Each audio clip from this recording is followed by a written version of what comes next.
The birthday fire. On January 4th, 2019, five 15-year-old girls arrived at the Tunipokoi escape room in Koszalin, Poland, excited to celebrate a birthday together. Julia, Amelia, Gosia, Carolina, and Victoria were close friends looking forward to an afternoon of puzzles and adventure. The escape room was located in a converted residential building, and the teenagers checked in around 5 p.m., eager to start their game. A 26-year-old employee led them to the waiting area while preparing their room. In that waiting area sat a gas heater, used to warm the space during Poland's cold winter months. The heater had been leaking gas, creating an invisible cloud of flammable vapor that accumulated in the enclosed space. At approximately 5:25 p.m., after the girls had started their escape room, the leaking gas suddenly ignited and exploded into flames. Fire erupted instantly throughout the waiting area, blocking the main entrance. The five girls were trapped inside a room with no emergency exit and no handle on the inside of the door.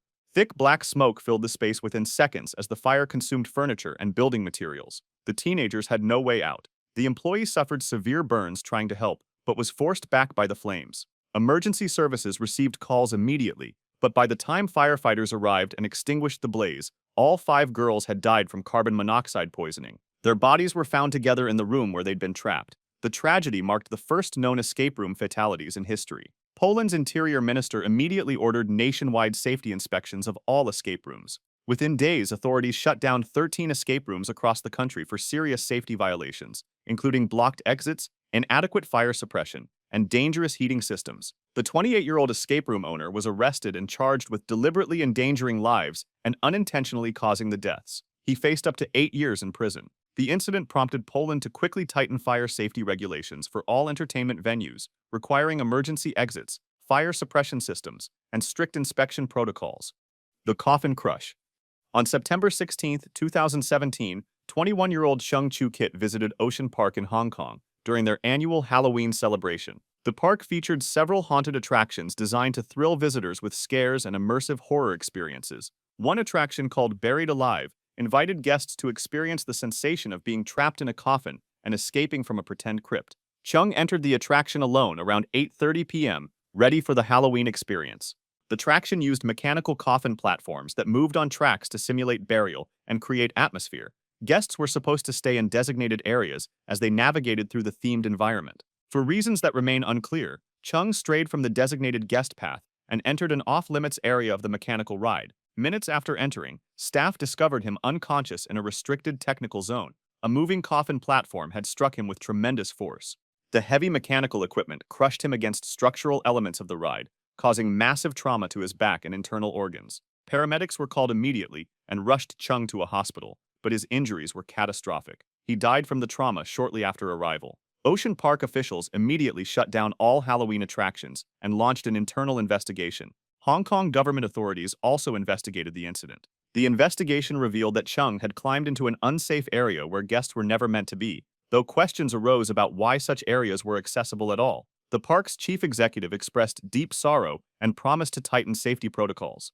The tragedy sparked widespread discussion about safety in haunted attractions and immersive experiences. The Horror Quest Fire. On July 22, 2024, two young women arrived at a horror-themed escape quest called House of Horrors in Makhachkala, Dagestan.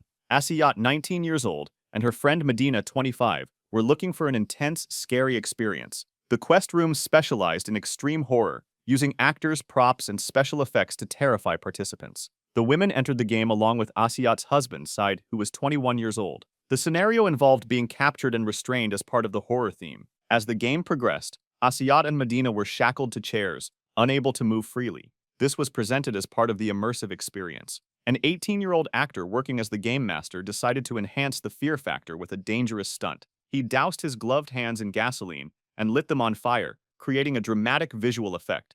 The burning gasoline on his hands should have burned out quickly, but the stunt went catastrophically wrong. Flaming gasoline dripped from his hands onto nearby props, including a chainsaw covered in fuel. Within seconds, a fuel can ignited, and fire exploded throughout the room. The two women, still chained to their chairs, could not escape. The husband desperately tried to free his wife and her friend, suffering burns over half his body in the attempt. The venue had no fire suppression system, no emergency exits, and no quick-release mechanisms for the restraints. Asiyat died from carbon monoxide inhalation as smoke filled the enclosed space. Medina sustained burns over 97% of her body and died shortly after from her injuries. The shocking circumstances drew immediate media attention across Russia. Authorities launched a criminal investigation and arrested the teenage game master for negligence, leading to death.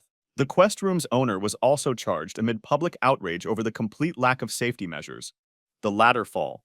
In November 2022, a 30-year-old man named Luo participated in an escape room game in Xi'an, China. The escape room featured a two-story design with multiple levels that players needed to navigate as part of solving the game. The final stage of the game required players to climb down from a second-floor loft through a hatch, using a rope ladder to reach the lower level. Luo reached this stage and began his descent as instructed by the game design. The escape room had installed a safety rope that was supposed to serve as a handhold and security line for players making the climb. As Luo descended the rope ladder into the lower chamber, the safety rope failed. Investigators later determined the rope had been improperly secured and essentially rendered useless. Without proper support, Luo lost his grip on the ladder. He fell 2 meters, roughly 6.5 feet, from the loft opening to the floor below. The impact area had no padding, crash mats, or any other fall protection, despite being a known hazard point in the game. Luo struck the hard floor with severe force, sustaining critical head and spinal injuries. Staff called emergency services immediately,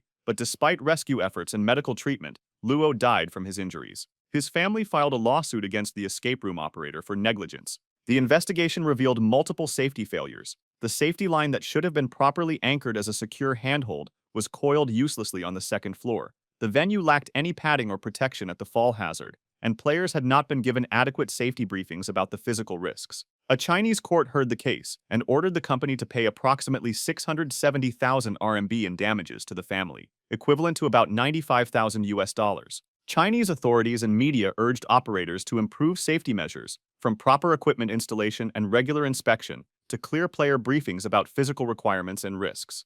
The Haunted Castle Inferno.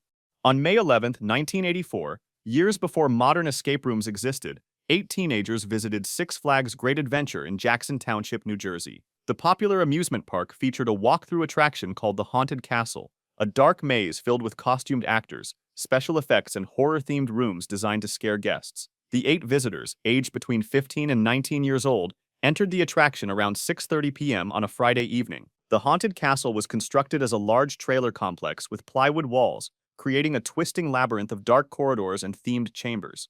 Guests walked through the darkness, encountering various scares before eventually finding the exit. Shortly after the group entered, fire broke out inside the attraction. The exact cause was never definitively determined, though arson was suspected. Flames spread rapidly through the structure, which was built with highly flammable materials. The dark, twisting corridors that made the attraction frightening became death traps as thick black smoke filled the space within minutes. The 8 teenagers became disoriented in the darkness and smoke, unable to locate exits. The Haunted Castle had no sprinkler system despite being an enclosed entertainment venue. Emergency exits were inadequate, and in the chaos and darkness, the trapped teenagers could not find their way out. All 8 died from smoke inhalation and carbon monoxide poisoning before firefighters could reach them. Their bodies were recovered from various locations throughout the burned structure, showing they had desperately searched for escape routes. The tragedy shocked the nation and became front-page news across America. Investigators uncovered that Six Flags had ignored repeated fire safety warnings about the haunted castle. The park and its parent company were indicted for aggravated manslaughter, accused of reckless negligence. Six Flags paid millions of dollars in civil settlements to the victims' families. The incident prompted sweeping changes in fire codes and enforcement for amusement attractions nationwide, requiring sprinkler systems, emergency lighting, clearly marked exits, and regular fire safety inspections for all similar venues. If you enjoyed this video, subscribe for similar ones, and feel free to drop suggestions for the next video in the comments.